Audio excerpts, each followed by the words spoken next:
Hi guys, I'm Ram Agarwal. You are watching my channel 52 Pixels. Let's get started.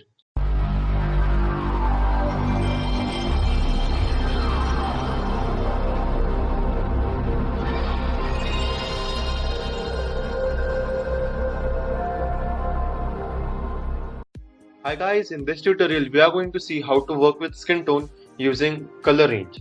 So to get started, this is the image that we are going to work with today.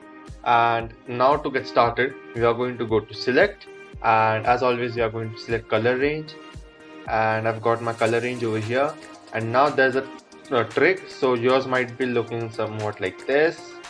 So what I'm going to do is just I'm going to click on this drop down, and I have this option called the skin tones.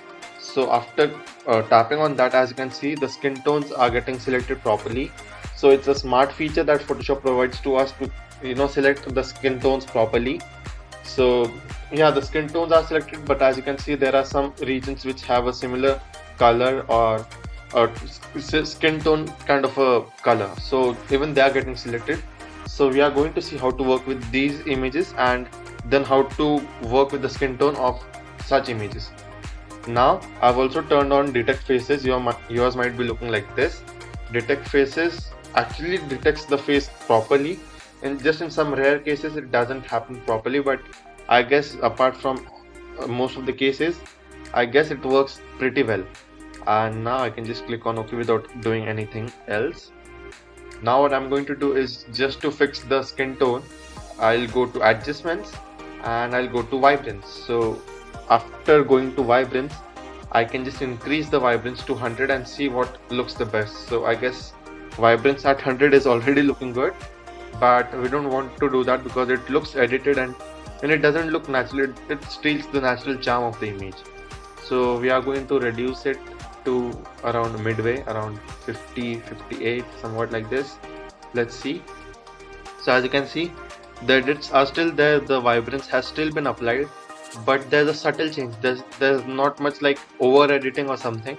So the image looks subtle and it doesn't look over edited or more vibrant than it should be. So that is one thing. Now what we are going to do is actually you need to want just this face, but as you can see in the selection, these rods, the bridge over there, they are all getting selected together and the vibrance is affecting all of these regions, and we don't want that. So you need to work with this image, but to do that you'll have to open up this image, but this image cannot be opened up because this image is over here. So as you can see, tap over here, I cannot open that black and white image. So to do that, what I'm going to do is just press and hold Alt key on my keyboard and then tap on the thumbnail. So as you can see, after pressing on Alt key, I can get this image. Again, by pressing on Alt key, I can get it back to normal. So we are going to get to the black and white version of this. So this is the layer mask, you can say. Now what we are going to do is using the black color, because black color hides the mask. Using black color, we are going to hide everything except the face. So only the face is going to be white and some parts of the hair, but apart from that everything is going to get completely black. So we are going to use a nice big black brush. So I'll use this brush. Size is 365. I guess that is small. I'll have to increase around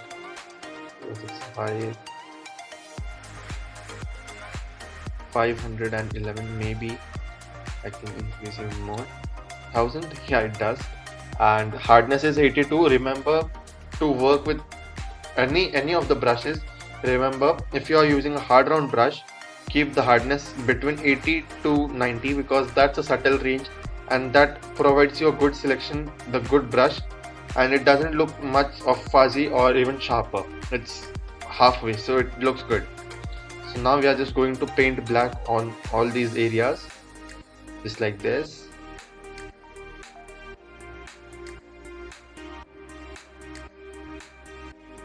We are going to use a smaller brush for the smaller regions, but for now, for covering the main image, I'm going to use a big brush. And selection or the uses of brush near the hairs, it can be blunt. It doesn't need to be that proper because hairs are not going to they are not going to be in the work most of the time because it's the skin that we are working with. So just try to focus on the skin. and rest everything is just blackened out, as you can see. So I guess that is perfect. I don't need to do anything with a small brush. So I can just go back to my move tool, again tap on my alt key and then just select the thumbnail to get back to normal.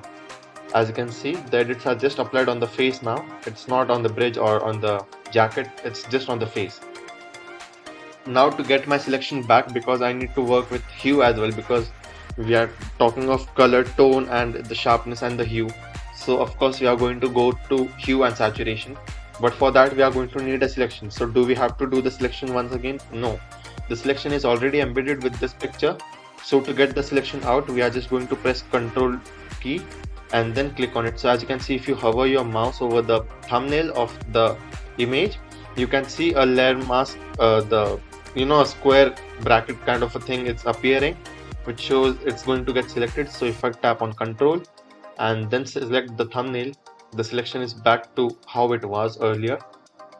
Now I can just go to adjustments, hue and saturation. I'll increase my saturation to 100 for the time being, just so that we select the proper color. So should we make him avatar? No, we cannot. So just select a color, yellow or orange, a shade between yellow or orange, that would go well. So just try scrolling until you find the color. I guess this one would go well for now, for the time being. Now my saturation should be reduced, but before that what I'm going to do is change the blending mode to soft light, so that it's even a subtle effect. Now opacity is going to be as low as 24. Yeah, and now we are going to work with saturation, which is going to be somewhat like this. Let's check it out. Just a tiny bit of editing, so I'm going to increase the opacity. It's kind of on the lower side, so I'll increase it to around 74 maybe. That is working well, and I'll decrease the saturation even more.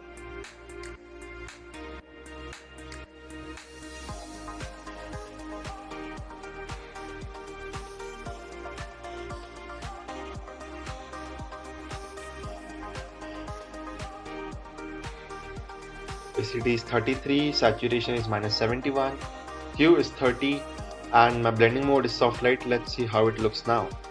So as you can see, there's not much difference, but it still looks good, because I'll just zoom into the image so that you see the main effect getting applied over here. So this is my real image, and after adding the vibrance, it has just become a little warmer and kind of a proper shade. And then I'll go to hue and saturation, and it has just added a simple shadow over here, and the color has been the color has been enhanced. So that's a small difference, but yeah, it's a subtle change, so it looks good, and the image is ready for uploading on Instagram or any other profile, or like Twitter or anything. So well, that's it for today guys. Hope you like the video. Make sure you subscribe to 52 Pixels and tap on the bell icon to get notified. Thank you.